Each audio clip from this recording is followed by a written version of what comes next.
আপনি সরস্বতী শিশু বিদ্যা মন্দির বন্ধ করতে গেছিলেন কেন? প্রার্থনায় বন্দে মাতরম গায় বলে।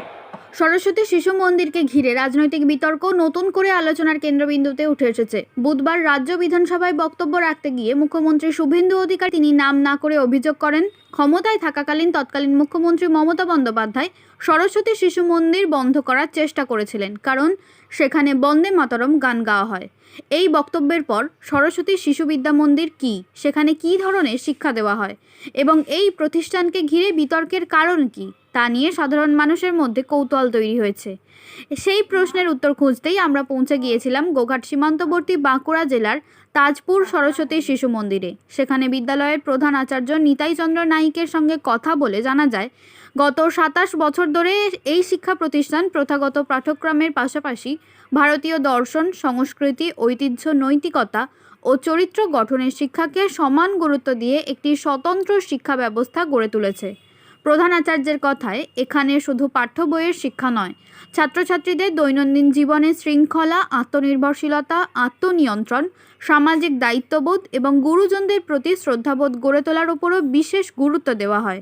তার মতে, ছোট ছোট অভ্যাসের মধ্য দিয়েই একজন শিক্ষার্থীর চরিত্র ও শৃঙ্খলাবোধ বিকশিত হয়। বিদ্যাভারতী অখিল ভারতীয় শিক্ষা সংস্থান পরিচালিত এই বিদ্যালয়ের মূল লক্ষ্য ভারতীয় জীবন দর্শন, মূল্যবোধ ও জাতীয় চেতনাকে আগামী প্রজন্মের মধ্যে সঞ্চারিত করা। প্রধান আচার্য নিতাই চন্দ্র নাইকের দাবি, গত ২৭ বছরে তাজপুর সরস্বতী শিশু মন্দির শুধু একটি বিদ্যালয় হিসেবেই নয়, সমাজ গঠন, চরিত্র নির্মাণ এবং দেশপ্রেমে উদ্বুদ্ধ নতুন প্রজন্ম গড়ে তোলার এক উল্লেখযোগ্য প্রতিষ্ঠান হিসেবে নিজস্ব পরিচিতি তৈরি করেছে। রাজনৈতিক বিতর্কের আবহে বিদ্যালয় কর্তৃপক্ষের বক্তব্যে উঠে এসেছে তাদের শিক্ষা দর্শন, মূল্যবোধ ভিত্তিক শিক্ষার লক্ষ্য এবং ভবিষ্যৎ পরিকল্পনার চিত্র। এখন শুনুন তিনি এ বিষয়ে আর কি জানালেন।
প্রথমেই আপনাকে জিজ্ঞেস করবো, এই শিশু মন্দির তৈরির চিন্তা ভাবনা, এই বিদ্যালয় তৈরির চিন্তা ভাবনা কোথা থেকে এলো, এটা যদি একটু বলেন।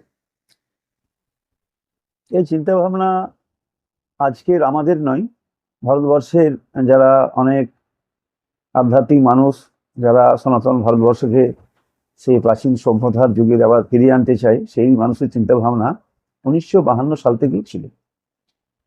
সেই ভাবনা ভাবিত হয়ে আমাদের যখন বাংলাতে এই শিক্ষা বিস্তারের কাজ শুরু হয়, তারপরে আর একটা অংশে আমাদের এখানের শ্রদ্ধেয় আমার মাস্টারমশাই, আমার ঠিক পেছনেই ছবি আছে, শক্তিপদ পাল মহাশয়, ওনার শরীর চলে গেছে ২ বছর আগে। ওনার প্রেরণাতেই আজকে আমাদের এই শিশু মন্দিরের যে ভাবনা, আর তার থেকেই আমরা এই জায়গায় পৌঁছাতে পেরেছি। তো এই বিদ্যালয় তো বিদ্যালয় বলতে পারতেন, কিন্তু এটাকে শিশু মন্দির কেন নামকরণ? আমরা মন্দিরে আমরা জানি সবাই বিগ্রহ থাকে, ঈশ্বরের বিগ্রহ থাকে, সেখানে আমরা সবাই শ্রদ্ধার সাথে আমরা সেখানে দর্শন করতে যাই, প্রণাম করি। সেরকম এখানে শিশু মন্দির নাম দেওয়া হচ্ছে এই কারণেই, এটা শিশুদের মন্দির। আর সেই সংস্কারের এখানে সেই ভাবধারা, সেই আধ্যাত্মিক পরিবেশ এর মধ্যে রচনা করা হয়েছে, সেই জন্য এর নাম দেওয়া হয়েছে আর মন্দির। তাজপুরের মতো একটা প্রত্যন্ত গ্রামে এই বিদ্যালয় তৈরি করার সিদ্ধান্ত, এই মন্দির তৈরি করার সিদ্ধান্ত কেন নিলেন? এই শিশু মন্দির তৈরি করার এই প্রত্যন্ত গ্রামেতে আর আমরা নিয়েছিলাম আমাদেরই গ্রামের কয়েকজন আমার বন্ধু আছে, যারা আমরা একই সংস্কারে সংস্কারিত, যারা আমরা প্রায় তখন 30 বছর আর এর সাথে যুক্ত ছিলাম সেরকম আদর্শের একটা সংগঠনের সাথে, তার নাম রাষ্ট্রীয় স্বয়ংসেবক সংঘ। আর তার থেকে চিন্তা ভাবনা নিয়ে আমাদের আর শুরু হয় এই শিশু মন্দির তৈরির ভাবনা এই গ্রামেতে। আর এই কতুলপুর ব্লকের একটা আদর্শ মডেল বিদ্যালয় তৈরি করা, যেখান থেকে এই আলো থেকে যেন গোটা ব্লকেতে আলো ছড়িয়ে যায় এই শিশু মন্দির, এই ভাবনাতে, সেই ভাবনাই তৈরি হয়েছে আমাদের এই সরস্বতী শিশু মন্দির, বর্তমানে যার নামও হয়েছে বিদ্যা মন্দির। সেকেন্ডারি এডুকেশনের আমরা 8ম শ্রেণী পর্যন্ত এখন পর্যন্ত নিয়ে যেতে পেরেছি। আচ্ছা, আরেকটা বিষয়, সেটা হচ্ছে বিভিন্ন স্কুল তো বিভিন্ন একটা সংস্থার আন্ডারে থাকে, তো আপনাদের এই সংস্থা কি? হ্যাঁ, এই সংস্থার নাম হয়েছে অখিল ভারতীয় শিক্ষা সংস্থান বিদ্যা ভারতী, যার অধীনে সারা ভারতবর্ষের প্রত্যেকটি প্রভিন্সে একসাথে বিদ্যালয়গুলো যোগ করলে প্রায় 30,000 আর এই ধরনের বিদ্যালয় চলছে। বর্তমানে আমাদের বিদ্যালয়ের ছাত্র সংখ্যা অল ইন্ডিয়াতে প্রায় 45 লক্ষ ভাই বোন পড়াশোনা করে। আর আমাদের মতন যারা আমাদের শিক্ষক বলেন, আপনারা মাস্টারমশাই বলেন, আমাদের সেই যে ভাবনা, বৈদিক যুগের ভাবনা, আচার্য, আমাদের বলা হয় আচার্য, এরকম 1,40,000 আচার্য এই শিক্ষার সাথে যুক্ত আছে। তো অন্যান্য বিদ্যালয় বা আপনাদের এই বিদ্যালয় শিশু মন্দির তফাৎটা কি? কেন? বিদ্যালয়, সরকারি বিদ্যালয় আমরা সবাই জানি, বিদ্যালয় মানে সেটা পড়াশোনার একটা জায়গা, শিক্ষাঙ্গন মানে পড়াশোনার ক্ষেত্র। আমাদেরও সেই ব্যবস্থাই আছে। তার সাথে যে ভারতবর্ষের সংস্কৃতি, ভারতবর্ষের যে ভাবধারা, ভারতবর্ষের যে আদর্শ এর মধ্যে লুকিয়ে আছে, তার মধ্যে কিছু শিক্ষা আমাদের যুক্ত করা আছে, যেগুলো আমরা শিশুদের মধ্যে ঠিক ছোট্টবেলা থেকেই তাদের মধ্যে আমরা চেষ্টা করি সেই ভাবধারাতে আনতে। সেই জন্যই পুরো আলাদা।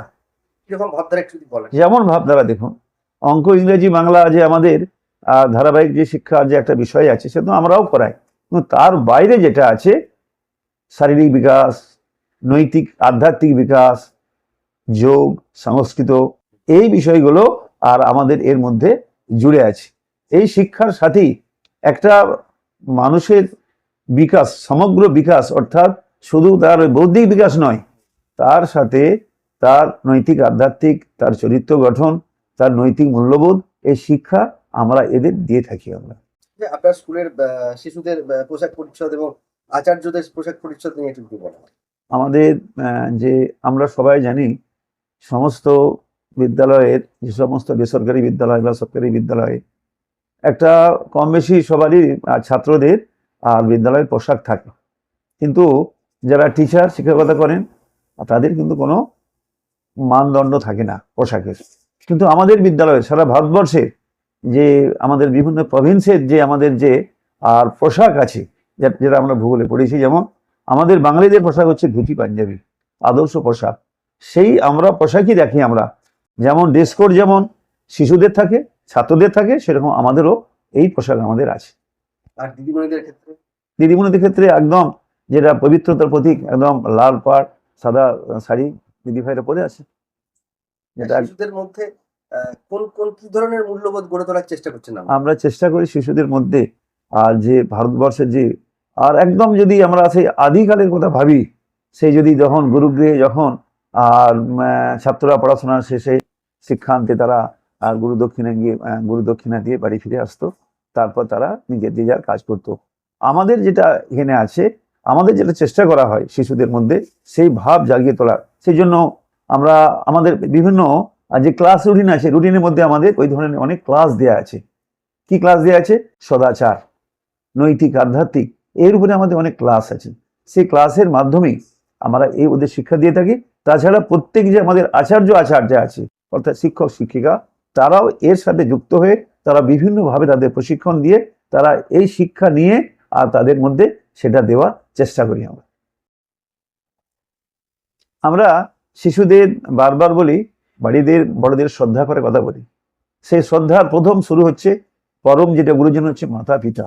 বাড়িতে একদম বিদ্যালয়ে আসার আগে আর মা বাবা যারা বাড়ির গুরুজন আছে সকলকে যেন প্রণাম করে আর বিদ্যালয়ে আসেন, এই আমরা শিক্ষা দিয়ে থাকি। তার থেকে কি হয়, শিশুর মধ্যে শ্রদ্ধাবোধ জাগ্রত হয়। সেই জন্য প্রথম শুরু হয় পরিবার থেকে। এটা আসার পরও আমরা দেখলাম এখানে এসে তাদের বরণ করা হচ্ছে। এখানে তাদের আমাদের যে আছে, আমরা জানি অতিথি দেব ভব। আমরা শিশুদেরা যখন মন্দিরে প্রবেশ করে তারাও আমরা সেই আধারে আমরা ওদেরকে তাদের কপালে তিলক দিয়ে আর আমরা তারাকে বরণ করে নিই। আবার শিশু ভাই বোনেরাও, দাদা ভাই দিদি ভাই, তারাও এই বিদ্যালয়ে এই মন্দিরে প্রবেশ করার সময় যেমন আমরা ভূমি প্রণাম করি, ওনারাও মন্দিরে প্রণাম করি। ওনারা বিদ্যালয়ে প্রবেশ করার আগে ভূমিকে প্রণাম করি বিদ্যালয়ে প্রবেশ করে, তারপর তাদের তিলক দেওয়া হয়, তারা যে যার শ্রেণীকক্ষে প্রবেশ করে।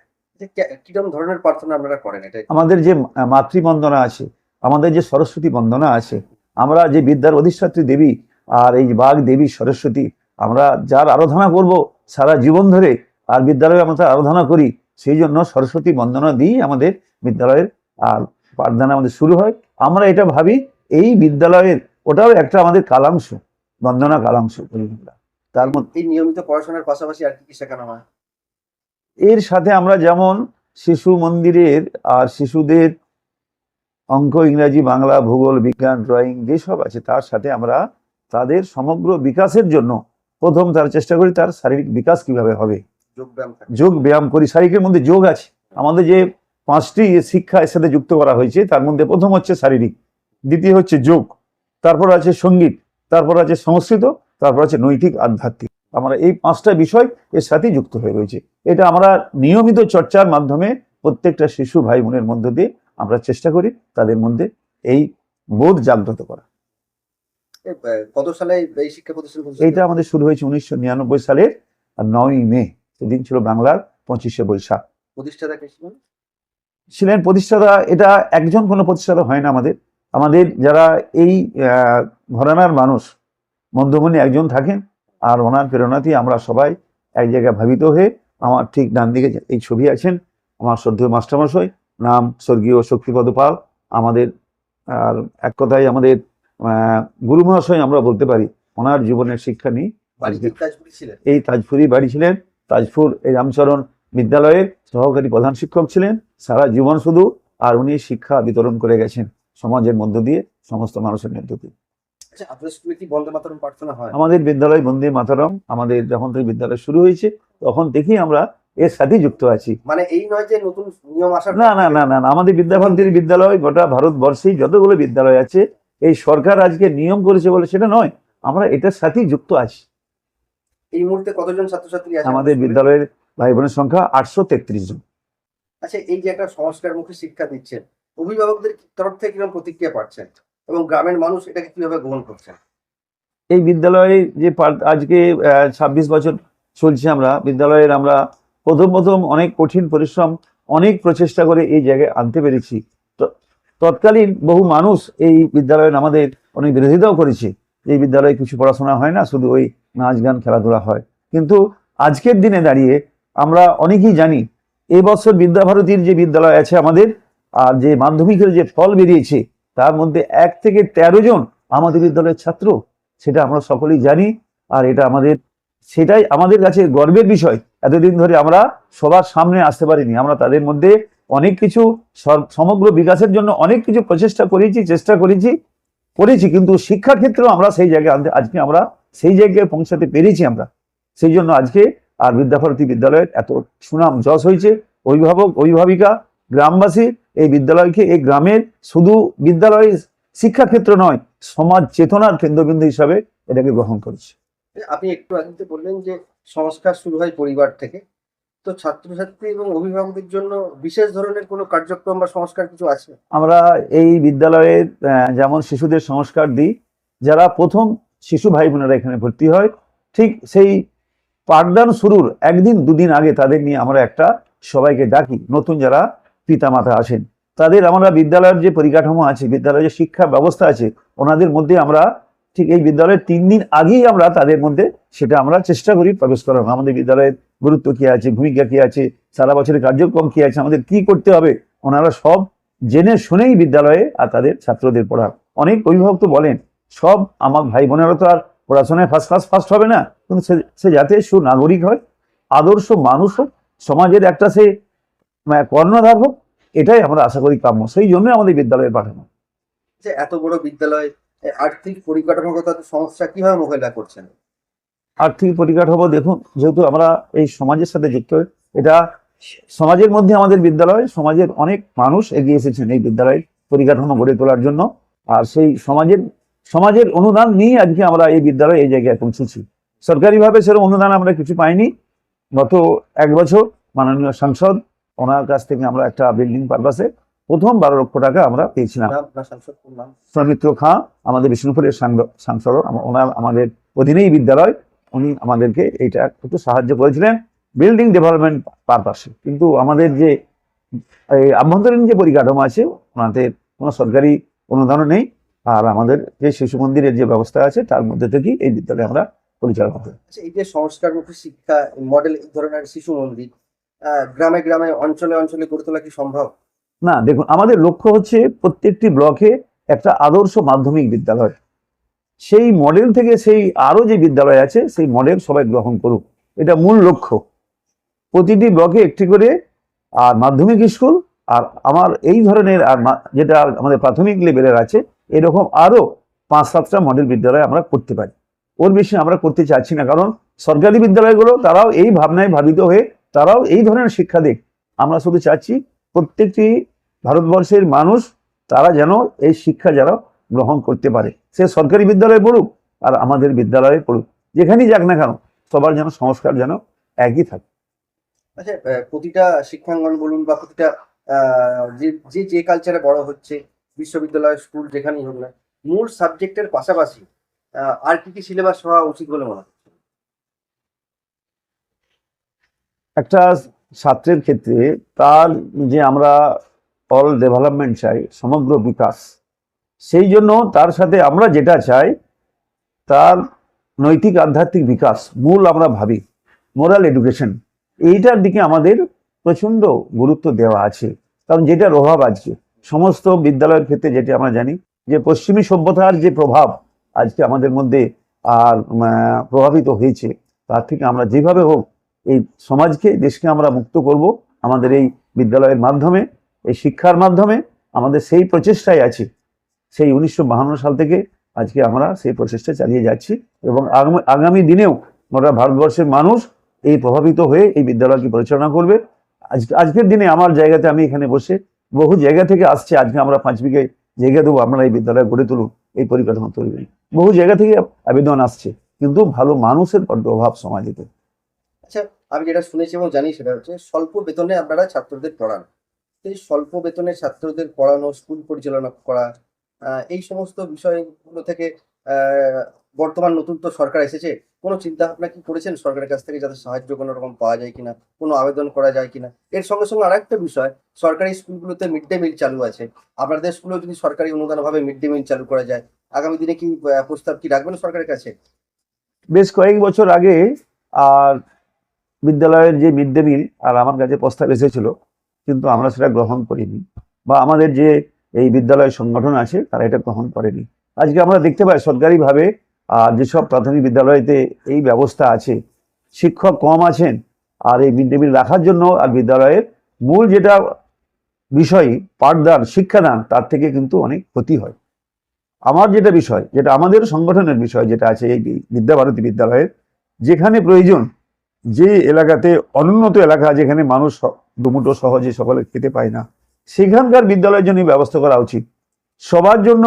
আর এই মিড ডে মিল আমার মনে হয় ব্যক্তিগত, যেটা আমার মনে হয় ভাবনা, আমার এটা ঠিক নয়। বিদ্যালয়ের পড়াশোনার আর যে পরিবেশ সেটা নষ্ট হয়ে যায়, অনেকটা নষ্ট হয়ে যায়। আমার মনে হয় আমাদের এই বিদ্যালয়ের সংগঠন কখনোই এই ধরনের সিদ্ধান্ত আর রাজি হবে না, গ্রহণ করবে না।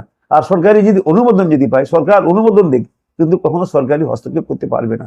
এই কারণে যে সরকারি শিক্ষা ব্যবস্থা যেটা আমরা দেখতে পাচ্ছি, অনুদানের ক্ষেত্রে আমাদের সংগঠন কখনো সরকারি কাছ থেকে অনুদান নেবে না, কোনোভাবেই নেবে না। কারণ কি আছে, আমরা দেখতে পাচ্ছি সরকারি আজ বিগত কয়েক বছর শিক্ষা ব্যবস্থার কি হাল হয়েছে। এক বিদ্যালয়ে 1000 ছাত্র আছে, সরকারিভাবে 14-15 জন টিচার আছে।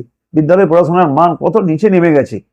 আর আমরা যদি সরকারি ওই জায়গায় পৌঁছে যাই, তাহলে কিন্তু এখানেও বিদ্যালয়ের আর যে শিক্ষার মানও কিন্তু অনেকটা নিচু হয়ে যাবে। সেই জন্যই আমরা যেটা আসল উদ্দেশ্য আছে, আমাদের শিক্ষার যে উদ্দেশ্য আছে, আর আমাদের গোটা ভারতবর্ষের আর যেটা শিক্ষাঙ্গনকে আমরা পরিবর্তন করা, সেটা তাহলে সরকারিভাবে অনুদানের জন্য আমরা সরকারকে আবেদন করব না? কখনোই আমরা আবেদন করব না। মানে এখন পর্যন্ত সেই সিদ্ধান্তই আছে, কখনো এই অনুদান সরকারিভাবে নেবে না, গ্রহণ করবে না। যদি আমাদের জন্য সরকার সাহায্য করতে পারে, আমাদের পুস্তক দিয়ে সাহায্য করতে পারে, আমাদের কিছু যে বিল্ডিং আছে তার জন্য পরিকাঠামো বাড়াতে পারে, যদি আমাদের কিছু সম্পত্তি বাড়িয়ে দিতে পারে, এটা ঠিক আছে। কিন্তু যে আমাদের শিক্ষকের জন্য যে ব্যবস্থা, যেটা অর্থাৎ সরকারি অনুদান, সরকারি শিক্ষাক্ষেত্রে যে আর শিক্ষকদের যে স্যালারি কাঠামো যে আছে, আর সেই ব্যবস্থা কখনোই আর সরকারের কাছ থেকে নেবে না। এই সিদ্ধান্তই আপাতত হয়ে রয়েছে। জানি না আগামী দিনে আর কি অবস্থায় থাকবে। আচ্ছা, আপনাদের এই এলাকার পাশাপাশি আর কোথায় কোথায় শিশু মন্দির আছে? আমাদের এখানের যে শিক্ষা ব্যবস্থা, এই যে আমাদের যে ব্যবস্থা, যে মধ্যে পাশেই আছে বালিবেলা, জানি আমরা সবাই, আরামবাগের কাছে বালিবেলা আছে, আর আমার বেঙ্গাই থেকে দূরে বাজুয়া গ্রামে আছে। এইভাবে হুগলি জেলাতে প্রায় আমরা 12টা বিদ্যালয় এভাবে চালাচ্ছি। অসংখ্য ধন্যবাদ আপনাকে আমাদের সময় দেওয়ার জন্য। নমস্কার। নমস্কার। এবার হাতের কাছেই মিলবে অত্যাধুনিক ও নির্ভরযোগ্য স্বাস্থ্য পরিষেবা। আরামবাগ, খানাকুল ও পরশুরা থানা এলাকার মানুষদের জন্য এক বড় সুখবর। খানাকুলের সেকেন্দারপুরে গড়ে উঠেছে একটি আধুনিক ও সুসজ্জিত nursing home, Lifeline health care. Director Sanjay Palu. এই নার্সিং হোমে রয়েছে 24 ঘন্টা রোগী দেখানোর ও ভর্তি করার সুব্যবস্থা। সঙ্গে রয়েছে বিনামূল্যে অ্যাম্বুলেন্স পরিষেবা। অভিজ্ঞ পরিষেবা ও যত্নশীল ব্যবস্থাপনায় আপনার সুস্থতার নির্ভরযোগ্য ঠিকানা লাইফলাইন হেলথ কেয়ার। যোগাযোগ 9735481158 7432984404।